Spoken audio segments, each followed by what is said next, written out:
focus is always good. Okay, so Waheguru Ji Ka Khalsa, Waheguru Ji Fateh.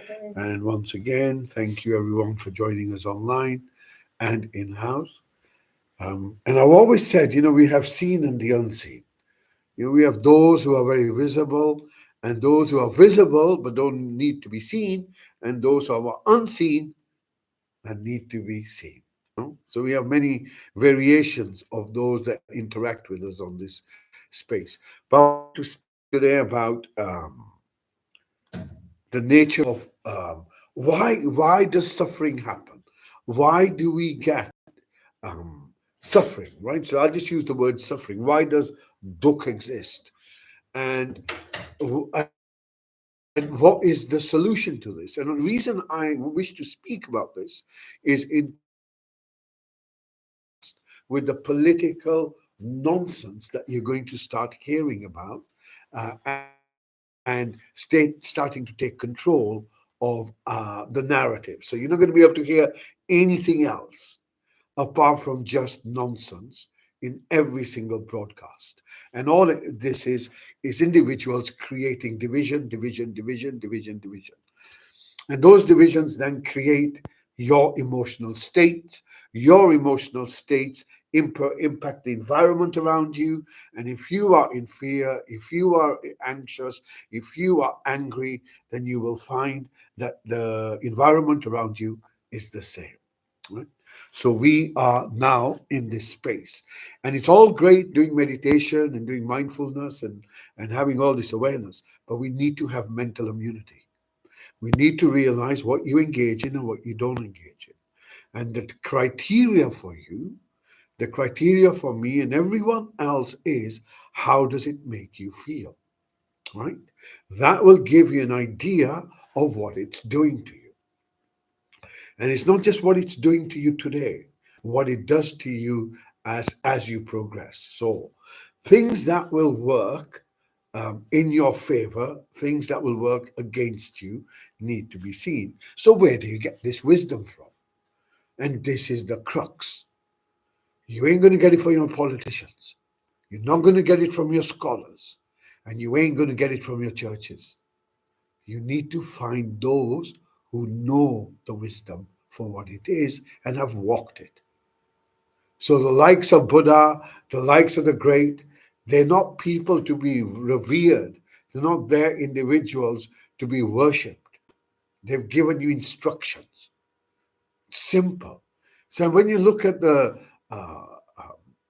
let's just take one. We can take any one of them. It's the same thread, but presented in different ways, right? Same thread.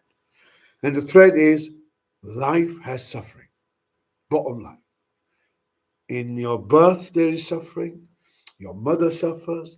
You suffer. You begin your life with a cry, and then off it goes. Yeah. And this suffering is upon your dying. You die, there is all the detachment that you have to do. The people that you leave behind, suffering, suffering, suffering. So life, death, or should I say birth, death, suffering. During life, you have to work for your living. You have to pay for your mortgage. You have to get your car. You have to go to work. You have to keep your kids happy. You have to get a house. You have to do X, Y, and Z, insurance, pension. You've got a garden. You've got to mow it. You've got to look after a garden. You have to keep up with the Joneses. Duk, duk, duk, duk, duk. Spend all your time in little boxes, in front of TVs, in front of screens, for an idea that one day I'm going to enjoy this. That day will never come. Because when the day that comes, it's too late. You've lost the joy to enjoy. Right? So, while we get engaged in this psychodrama, and this is what it's going to be, just like the COVID nonsense, everywhere, 24/7, nothing else. Nothing else. So you're going to get this two divisions. Remember, both wings belong to the same bird. Choose the blue one, choose the red one. Makes no bloody difference. No difference, right? So engaging in what is mindfully of value. So life is suffering. And this is how we create our suffering. How do we create our suffering? Suffering doesn't happen with your hand or your leg or your spleen. It begins with your mind. It begins with your mind. Whatever happens within your mind disturbs things like your vagus nerve, disturbs your nervous system. We've gone through this many times before. All of this changes your physiology, changes your endocrine system, your hormonal system, your electrical charge, your aura, your biofield, whatever way you want to look at heartbeat, glucose, however you want to look at it, it changes that. Cortisol changes that. These changes then become the source of your disease. So when Buddha refers to life is suffering, we have to understand what does it mean. Suffering is only that which brings you dis-ease within yourself, and then dis-ease on the external, the symptoms. By the time it's out, it's the symptoms, right? But it begins with the mind. Then the next question, well, what's the cause of this? And the cause of this is, as let's take the Sikh philosophy, they speak Trishna Vadda Rogalaga. Your Trishna, your desire, your craving, your wanting things to be different. This is the disease of the Western world. Progress, wanting things to be different.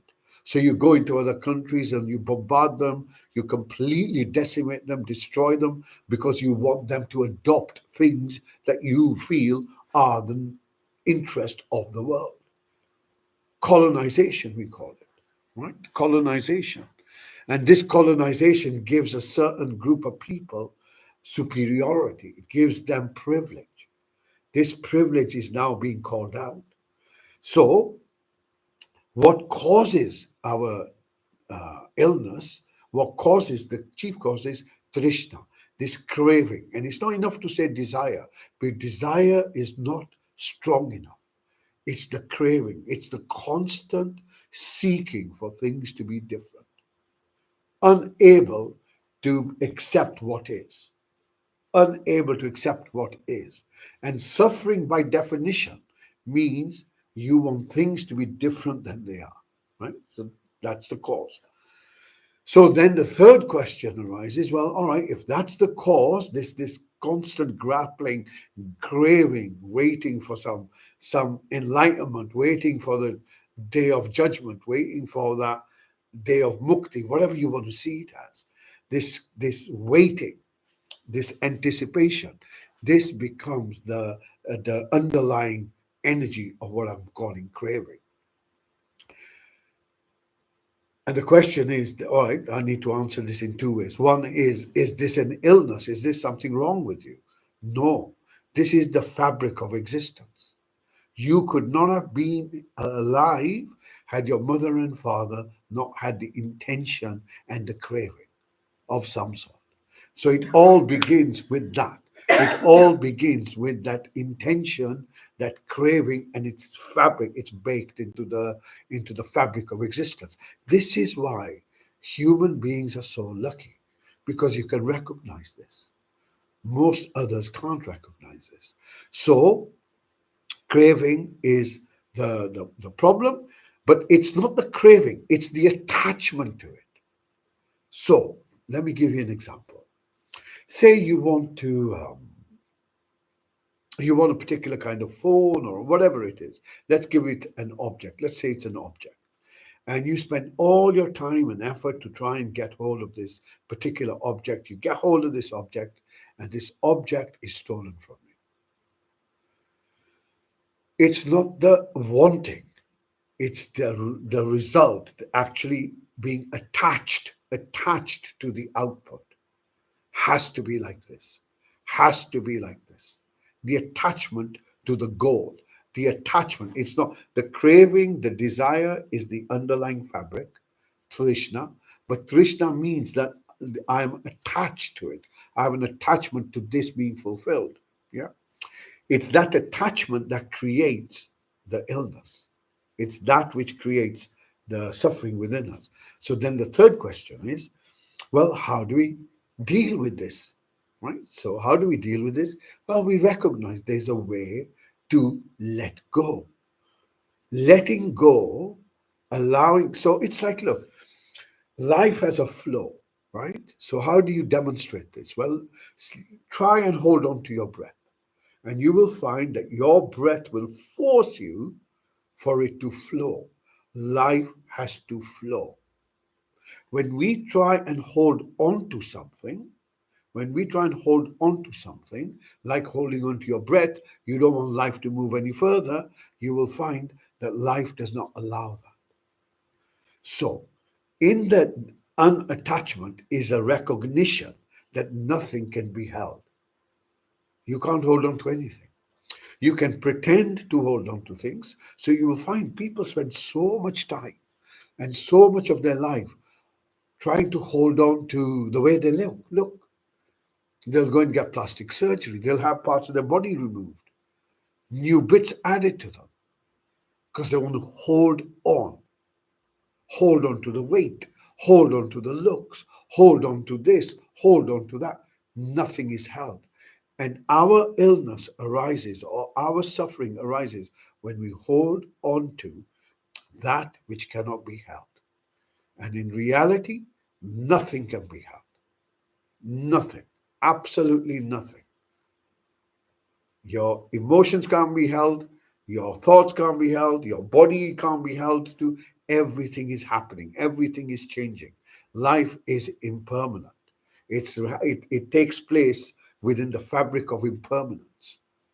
Life itself is eternal, but what you are in is impermanent. I have a question for you. So when people say, and I've heard this often, right? And I'm not talking about people that haven't gone through some sort of like a process, or they don't have like a disciplined practice, but this that we have a choice. We have a choice. Through awareness. That's the answer. Only through awareness. Yeah, through awareness. You have to have the wisdom. And that was my starting question. Where do you get your wisdom from? If you don't know the method, no one's even separated you from your mental content. No one's even allowed you to recognize that you have a mind and you have thoughts within this space, but you are not your thoughts. If that education hasn't even come out, how will you know? So you have to have wisdom, gyan, wisdom, and you have to have practical methodologies. Two things have to go together, which is why you need someone who's walked the path. Can't happen any other way. What tends to happen is someone finds the way, and then everyone else starts worshipping them and saying, will you take my dukh away if I pray to you? This isn't how it works. You have to do the work yourself. And to do the work yourself, you have to first know what the methods are. What is it? What are you looking at? Yeah, people are rubbing their noses in front of shrines in order to find a way through. People are flogging themselves, burning themselves. There are whole communities that do stigmatas, crucify themselves to celebrate this Easter. No? So we have to have a methodology. And there are methodologies like the crucifixion, because it gives you into altered state, right? But that's maybe an easier way to do it through meditation. Right? So you have to need to have some wisdom about, one, what the mind is. Two, how to recognize the components of the mind. If you don't know, you can't tell the other.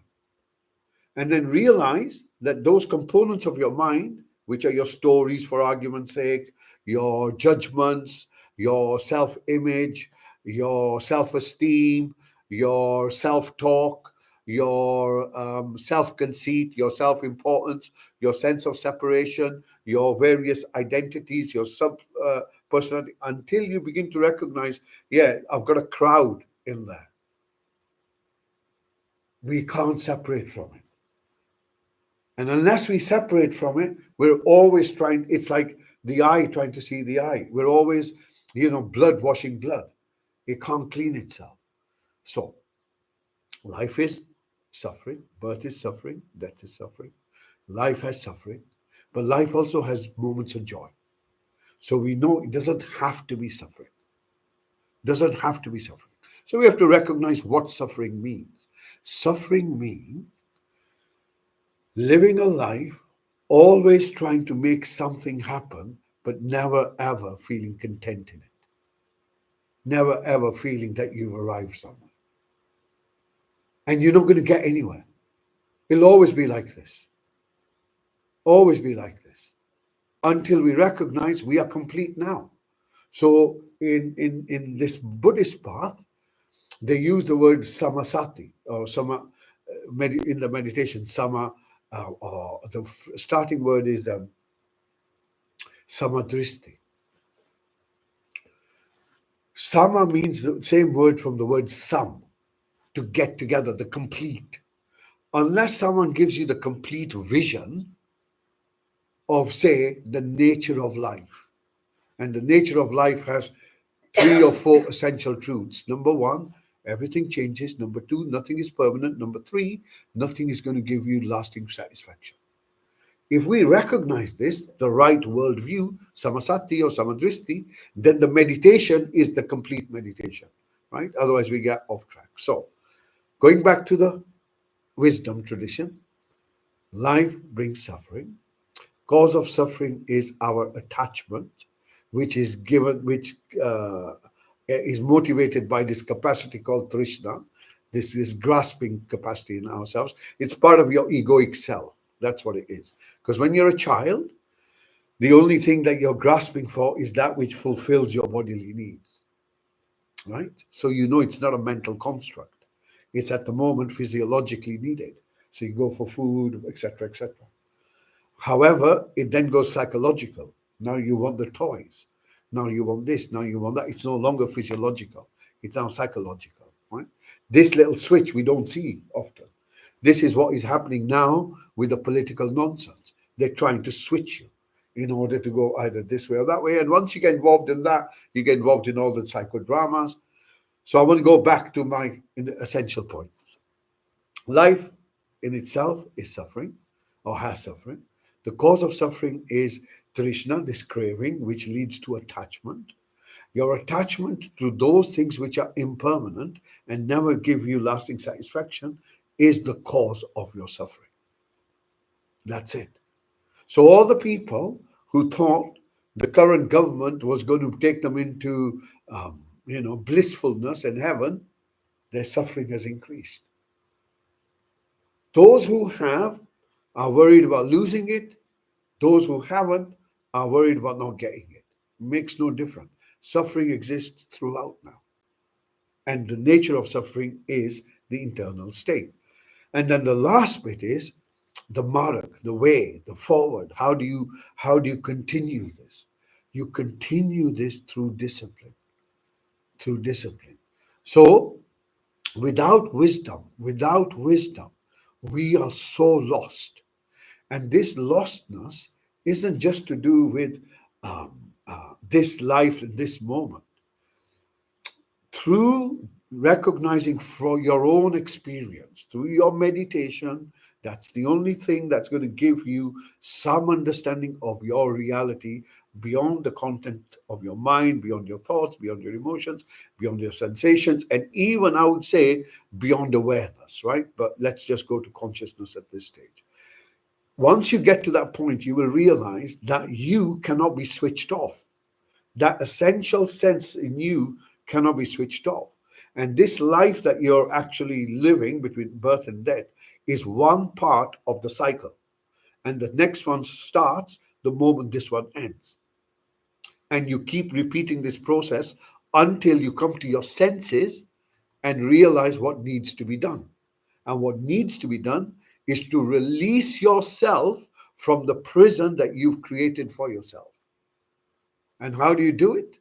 By first looking at what the prison is. And the prison is your egoic sense of self. I think I've explained that enough today. Really well. Really Yeah. enjoyed that.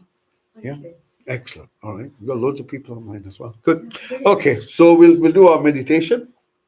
And then see where we end up. So we are doing humming one week and we're doing non-humming the other week. So we'll do non-humming today. And then we'll do the humming next week. So as usual, you change your posture, and you make it into quite a deliberate thing.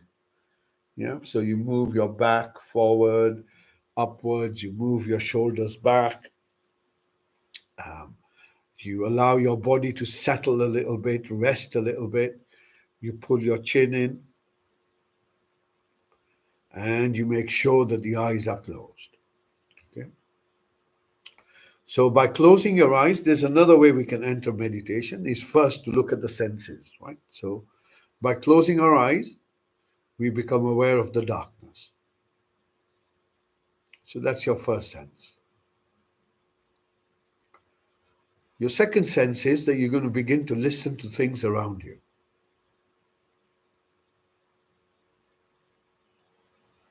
And then you're going to deliberately withdraw from that. And you're going to withdraw that by bringing your focus to your breath and activating your sense of smell.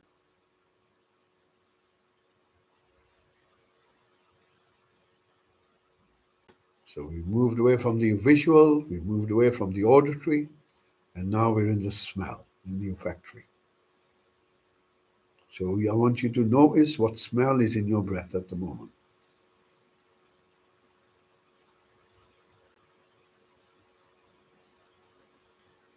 And then from your smell, from your breath, you move your focus to your tongue. And you want to see if there is a taste in your mouth.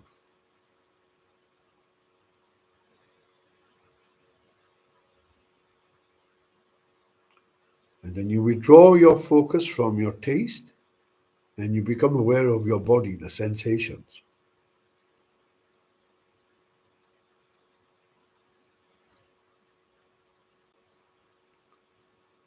And here, what you want to notice is if there is anything in the body that draws your focus. So this could be a pain, could be an itch or a tightness or an ache or an irritation.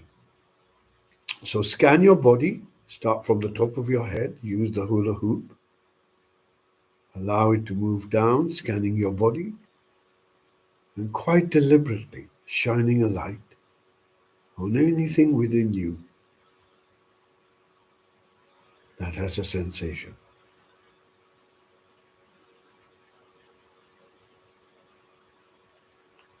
And if you find anything, a pain, an ache, a tightness, an itch, notice where it is.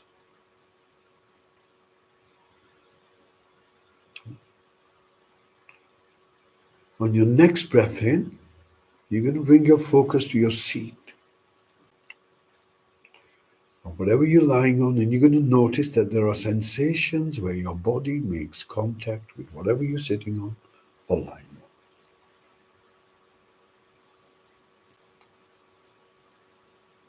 From those sensations, you move your focus up,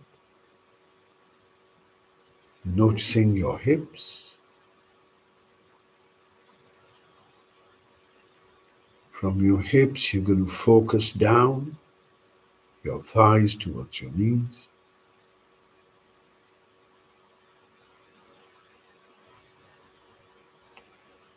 From your knees, you move down towards your ankles.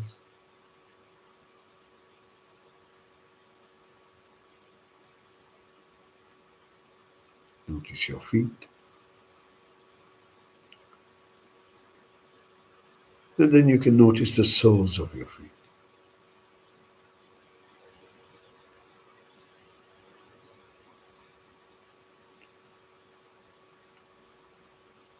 Gently bring your focus back to your seat.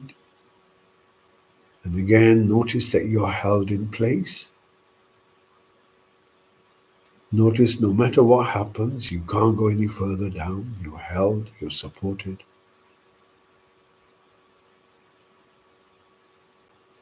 In fact, you're not just held, but you're embedded. You're embedded in the here and now. You can't be in any other location than the one you're in. And you can't be in any other time than the one that you're in. Always present, always here.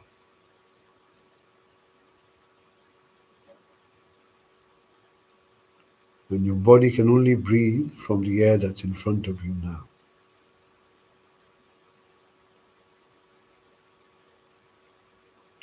And the warmth or the cold that you feel can only be felt by the environment that surrounds you.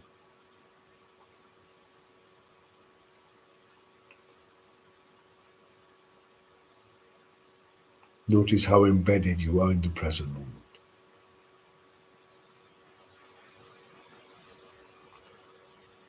Like a wave,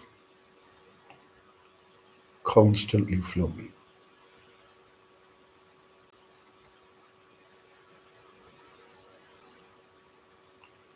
Notice that your back is straight and upright, and you're going to bring your focus from your lower back to your middle back.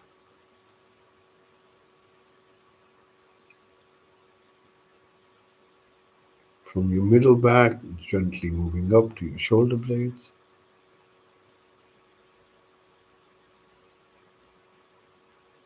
Notice your shoulders.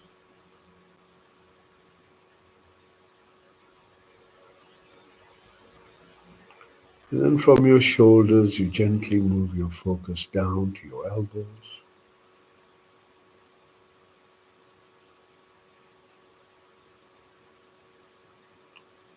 Moving down towards your wrists.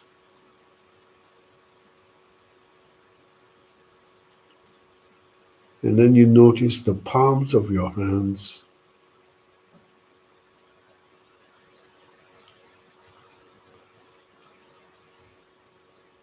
moving to your fingers.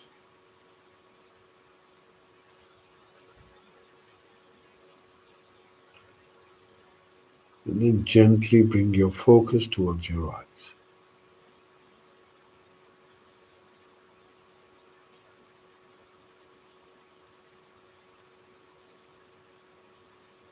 And you begin to notice what you're aware of. Darkness, lights, colors.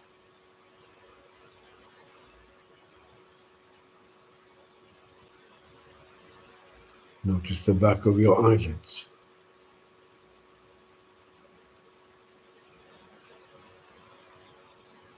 Notice how this awareness cannot be switched off.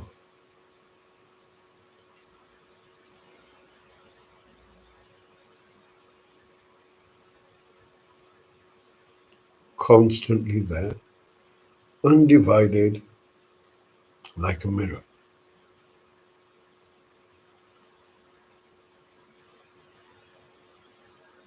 And then as you breathe out, you allow your eyes to relax. And on your next breath in, bring your focus towards your lips.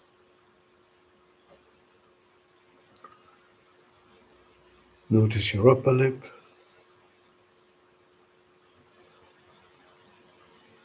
scanning your lower lip.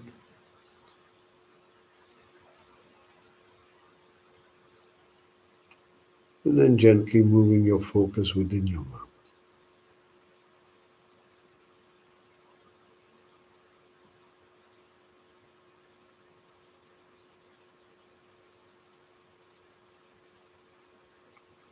Notice the sensations on the roof of your mouth,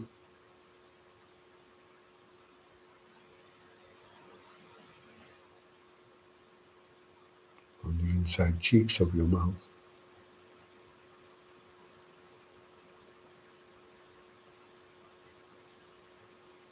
on your tongue. Allow your tongue to soften.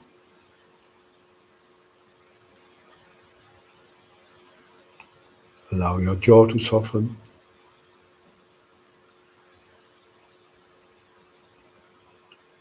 And then as you breathe out, you allow your face to soften. Next breath in, once again, becoming aware of the body as best as you can.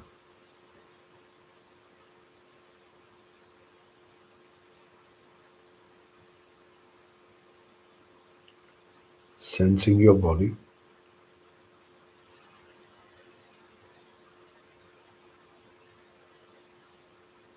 And then gently bring your focus beneath your nose. and begin to watch your breath.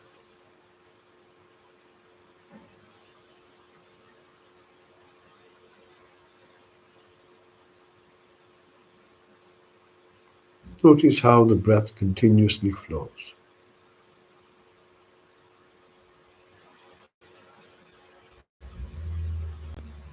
The in-breath knowing exactly when to stop, the out-breath knowing exactly when to stop.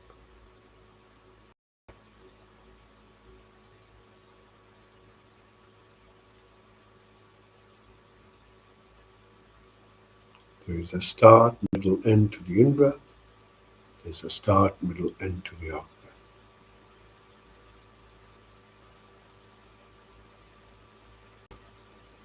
Like with everything else, constantly changing.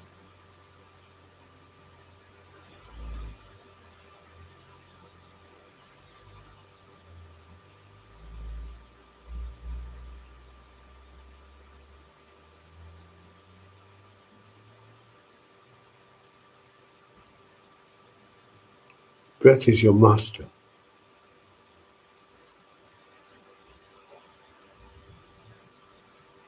Breath is your teacher.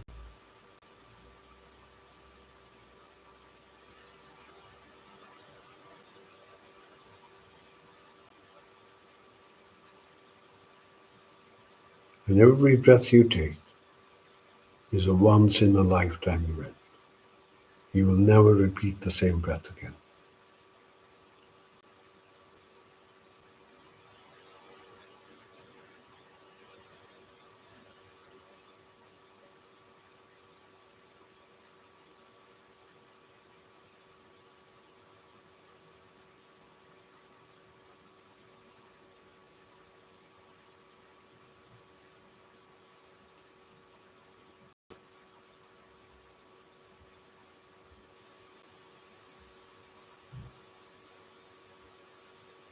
Allow the breath to breathe by itself.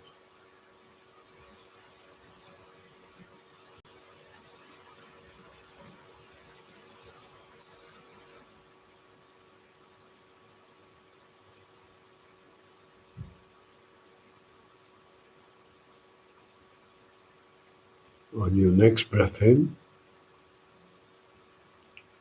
you're going to bring your focus within yourself, your inner space, so to speak.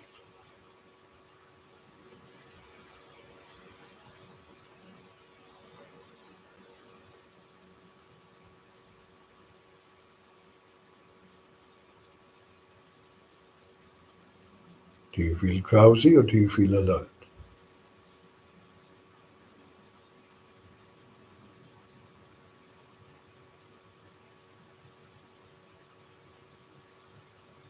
Are you able to focus or are you distracted?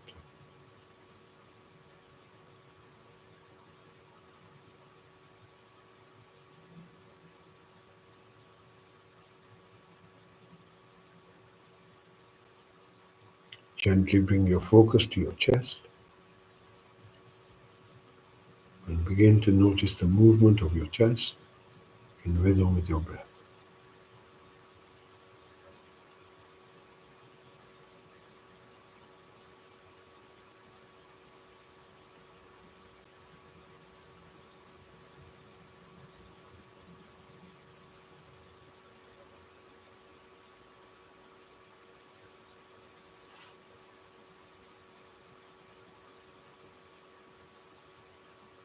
Notice the subtle sensations as the chest moves out and the chest moves in.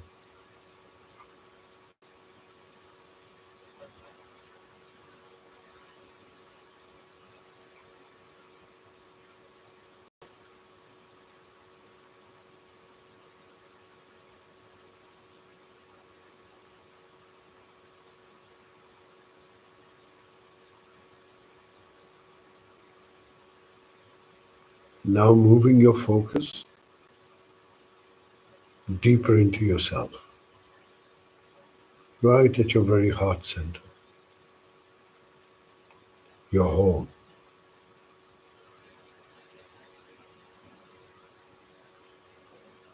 Hold your focus there waiting,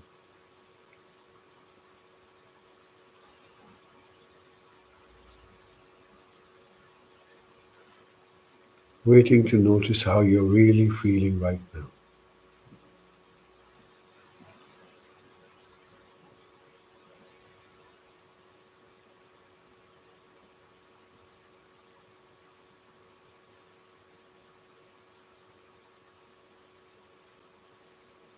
Do you find yourself calm, peaceful, settled, or irritated, unpleasant, unsettled?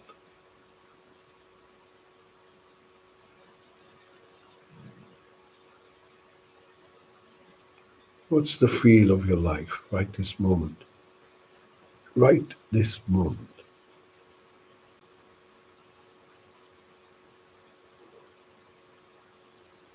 Are you content or is there something missing? Just in the moment.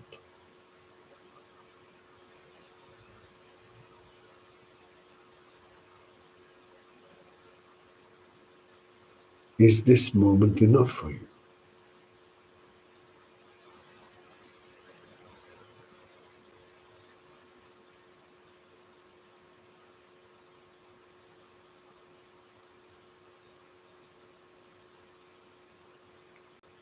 And you notice what this moment holds. On your next breath out, open your awareness to all that's around you. The space, the sound, stretching in infinite directions.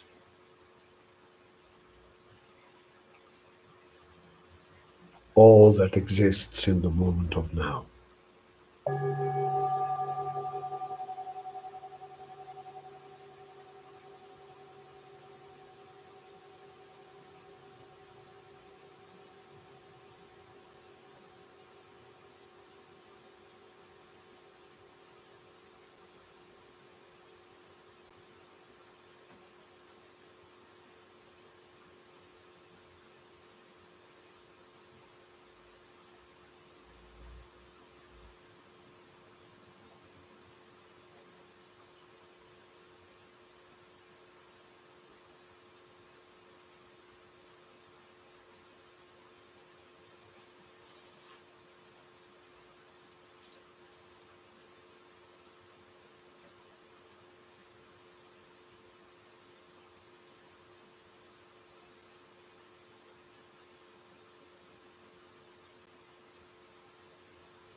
When you're ready, bring your focus just beneath your nose and begin to watch your breath.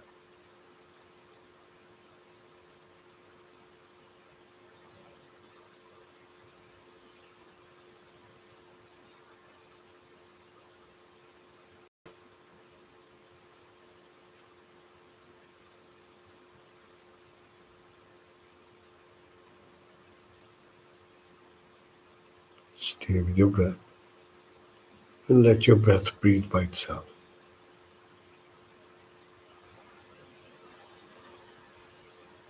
anchoring you to the moment of now.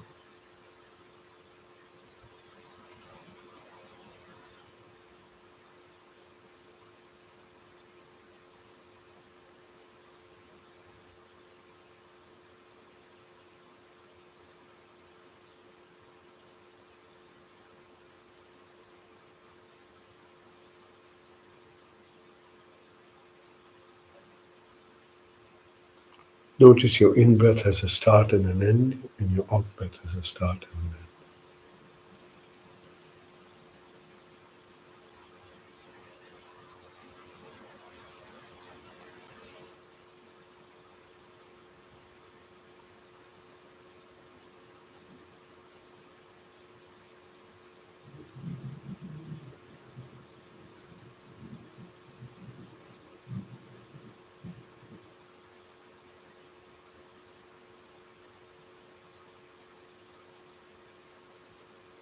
And as you follow your out breath all the way till the end, you notice when the breath stops, there's a little gap before the in breath begins.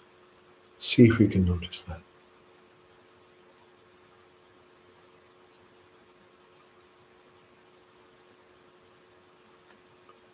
Allowing every out breath to move you deeper into the moment of now, remaining alert, aware, yet relaxed.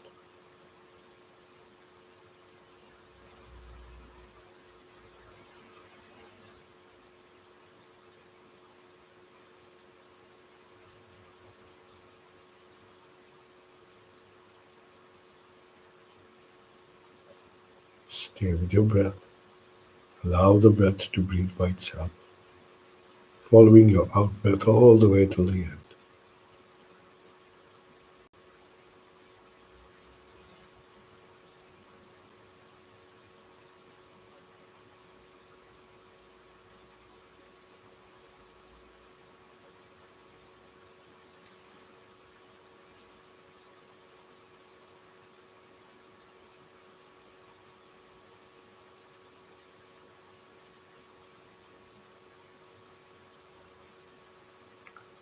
Notice how your breath is breathing now.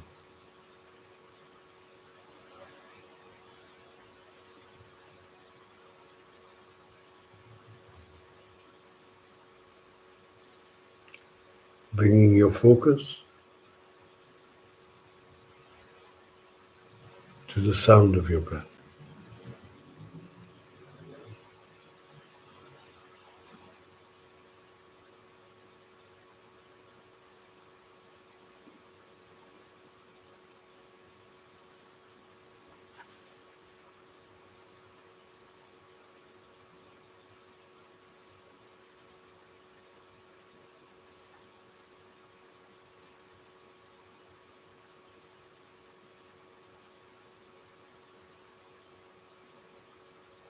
Stay with your breath, intently listening to the sound of your breath as best as you can.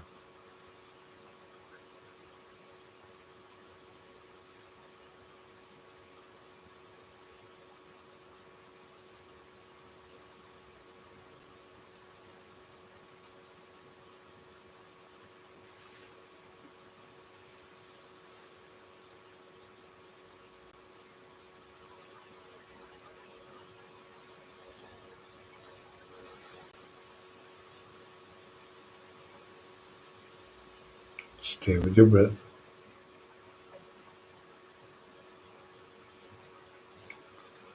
listening as intently as you can.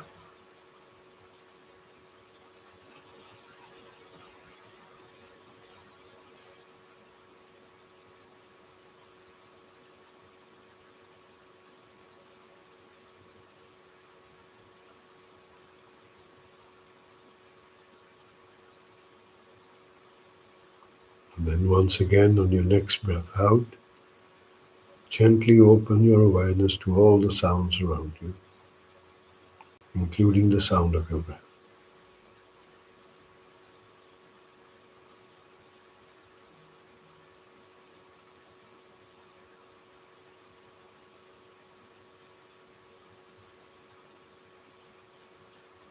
Listening, not looking for anything, not working anything out, simply listening.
When you're ready, bring your focus beneath your nose, sitting in silence.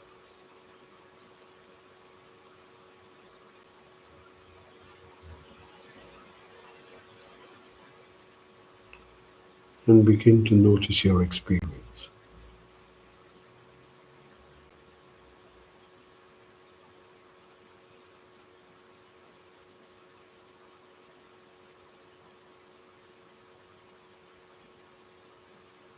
If you feel peaceful, focus on the peace. If you feel calm, focus on the calmness. If you feel silent, focus on the silence.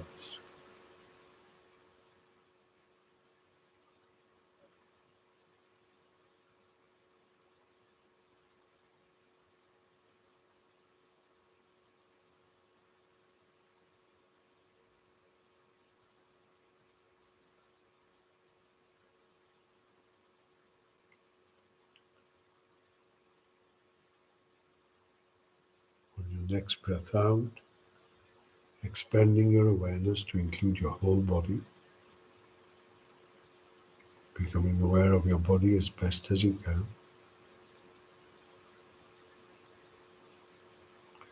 noticing if there's any discomfort anywhere, any pain, any aches, and then gently moving your focus to your seat. Notice your sensations,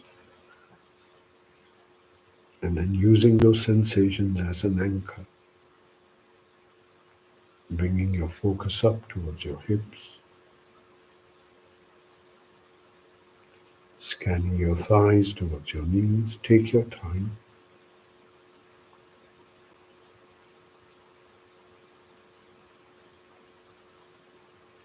Embodiment, becoming aware of the body itself. From your knees coming down towards your ankles. So we avoid lightheadedness. Ground ourselves. Focus on your feet. And then finally coming to the soles of your feet. You want to hold your focus there for a short while.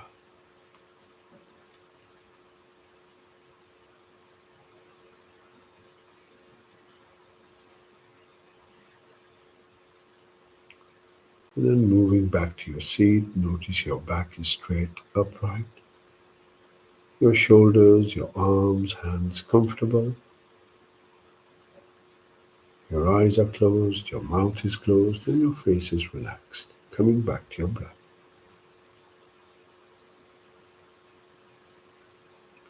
And now with the breath moving in, we can sense the body. With the breath moving out, we can sense the body.